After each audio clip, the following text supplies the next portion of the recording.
To roll out your peroneals, otherwise known as your outer shin, take the foam roller and place this outer portion of your shin right on top. You may have to rotate your knee inward slightly to get good traction in that area. Make sure you're not foam rolling over the top of your shin because that is bone, which you never roll directly.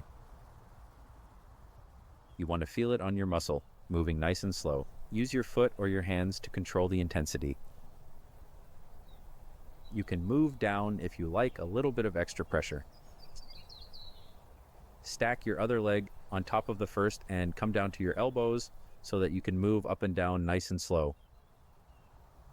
Do this without tension, but find that place where you can really feel it pressing deeply, and you should feel the muscle relax. Keep your breath nice and steady, inhaling through the nose, exhaling through the mouth. Feel the pressure on your outer shin. Recovery advice that's not made up. Every claim at 321strong.com is backed by actual research and peer-reviewed studies.